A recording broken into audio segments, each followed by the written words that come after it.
Hello and welcome, everyone. I am currently sitting here in beautiful Denver, Colorado, on a great day. I wanted to start off today by reading a scripture to you. It's going to be Numbers 35, 33 through 34, where it says, "You shall not pollute the land in which you live, for blood pollutes the land, and no atonement can be made for the land for the blood that is shed in it, except by the blood of the one who sheds it. You shall not defile the land in which you live, in the midst of which I dwell. For I, the Lord, dwell in the midst of the people of Israel."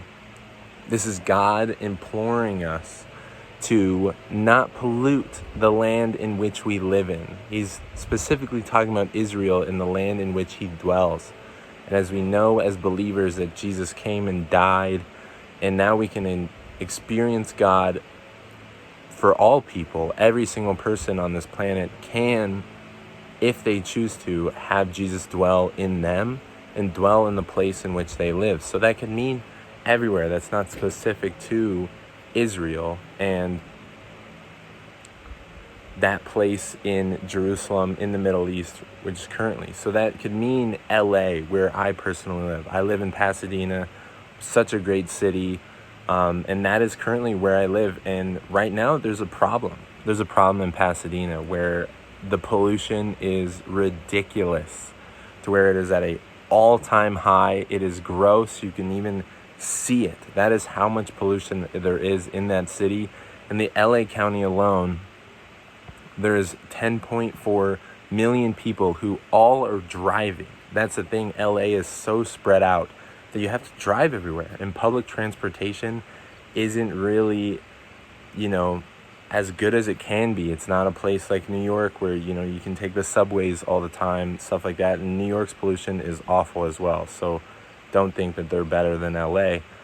And then there's these huge shipping ports, located in Long Beach, and big industries that cause a lot of this pollution that can make this situation worse, to where you just see all the time this foggish, gross cloud of brown above it. There's even some days where you cannot see the mountains. And I personally, in Pasadena, live 5 miles from the mountains, where you should be able to crystal clear see them. And there's some days where I can't even see them. And on today, where there's, here in Denver, Colorado, where there's wildfires and there's these big fires, and the mountains are 20 miles away that way, I can crystal clear see them still with these wildfires.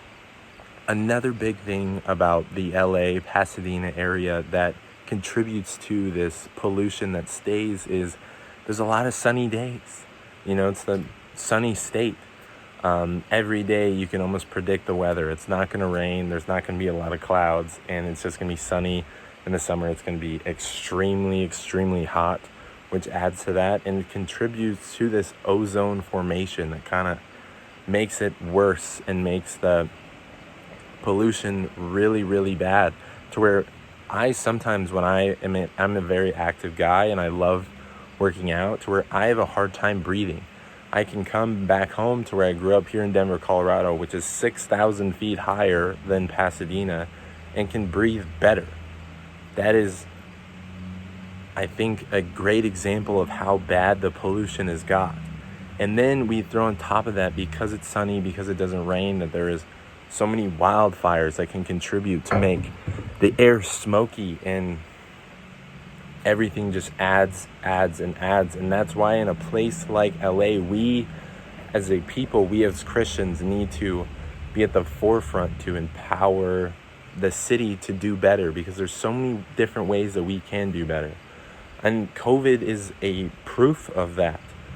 There's a ton of articles that have come out that have stated that because of COVID, LA's pollution has been the lowest it has been in years. Like, we're talking 20, 30 years. This is the lowest pollution rates that we've had. In the month of March, they had like an 18-day span where the pollution was under 5%, which has never happened in a very long time. And that just shows that when people stop driving, when people stop, going to work and clogging up the 210 and traffic everywhere, and you can't, going 30 miles takes 4 hours, it helps.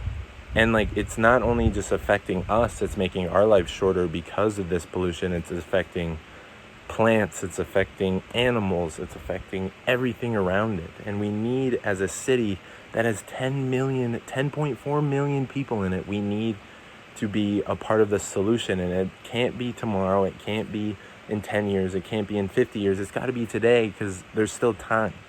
There's still time to better this issue. And this is not just an LA issue, but I want to specifically talk about an LA issue because this is a world problem.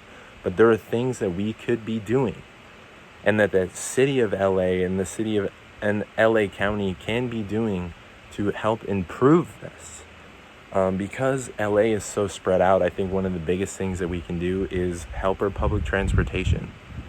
Have railways, have more busing, have more available public transportation that is out there. Maybe create a tunnel system. I don't know if that helps. But I think that if more people are out of their cars and using these services that are already being used, that's going to lower it.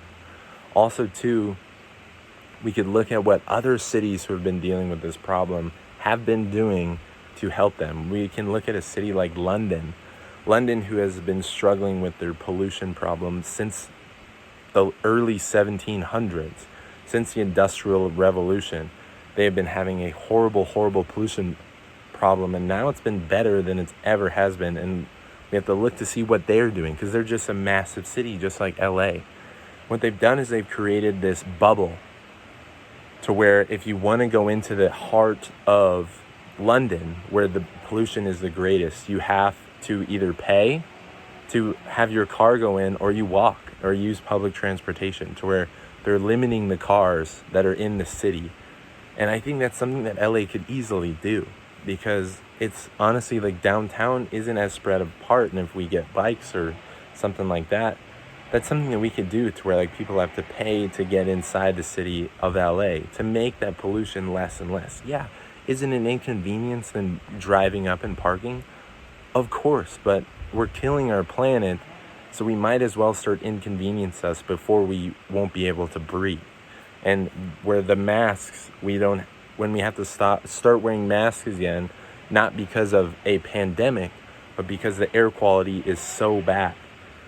I have an app that's called WeatherBug, and almost every single day that I am in Pasadena, it notifies me that the air quality is bad and that I should stay inside. That just shows you how big of a problem this is. And then we can also look at London, and what some scientists have done is they're planting more trees. They're planting more plants. They're building these gardens. A big thing that they're doing is on the side of a lot of their buildings, it doesn't get as hot there. But because it gets hot, this is why this idea is so good, because it decreases the heat that will reflect off of some of our buildings. And they build these great big wall gardens that beautifully cover a whole brick wall or a whole side of a building, or even a roof or something like that. And then they have people who have bee terrariums, who have these bee colonies that help pollinate off of all of these wall gardens. And it just, again, helps reduce the emissions, helps reduce the heat, and it soaks up that heat. And LA, it doesn't really have a lot of green. Yeah, they have the palm trees, but those are just really tall with big leaves on the top. There's not a lot of dense gardens or, huge tree areas. So I think that could be something that anyone in their household could easily find a wall and apply one of these unique gardens where you could grow fresh vegetables, do something to help you cook, to where you don't have to buy as much at the grocery store, and it just benefits everything.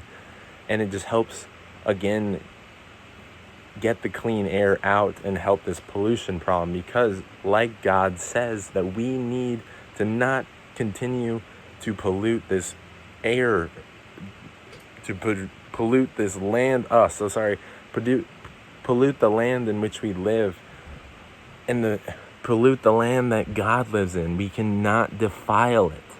We have to be, as Christians, we have to be at the forefront, the start to spark other people to be like, this is our home, this is where we live, God is in this place, so we got to take care of it.